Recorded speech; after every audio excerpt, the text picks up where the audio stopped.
আমাদের জেলা আলিপুরদুয়ার জেলার মাঝেরডাবরি জিপির অঞ্চল সভাপতি তৃণমূলের, তার ব্যাগ থেকে ড্রাগ পাওয়া গেছে।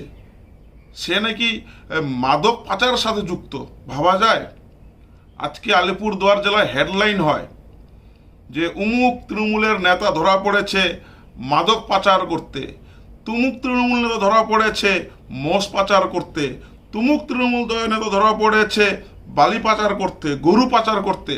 এই হলো আজকে আলিপুরদুয়ার জেলার অবস্থা। এটা কি একদম নতুন ঘটনা? দুদিন আগে একইভাবে পাকড়িগুড়িতে আমার বিধানসভা এলাকায় জনরোষ, জনগণ একত্রিত হয়ে মাদক পাচারের বিরুদ্ধে রুখে দাঁড়িয়েছিল। অথচ সেই মাদক পাচারকারী আজকে আবার চলে এসছে এবং এলাকার মানুষকে থ্রেট দিচ্ছে। এই সমস্ত বিভিন্ন এলাকায় যেখানে মাদক পাচার সরাসরিভাবে বেড়ে গেছে, সেখানকার খোঁজ নিয়ে দেখবেন প্রায় প্রত্যেকটা বাচ্চা কোনো না কোনোভাবে এডিক্টেড হয়ে যাচ্ছে। তাকে হয়তো হোমে পাঠানো হচ্ছে বা তাকে হয়তো কথা পাঠিয়ে দেওয়া হচ্ছে। প্রায় সব জায়গায়, শুধু আলিপুরদুয়ার নয়, উত্তরবঙ্গে প্রায় সব জায়গায় এই সমস্ত জিনিসগুলো গজে উঠছে।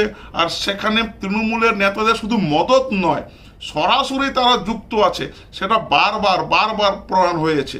তার জন্যই তো মানুষ এর বিরুদ্ধে রুখে দাঁড়িয়েছিল।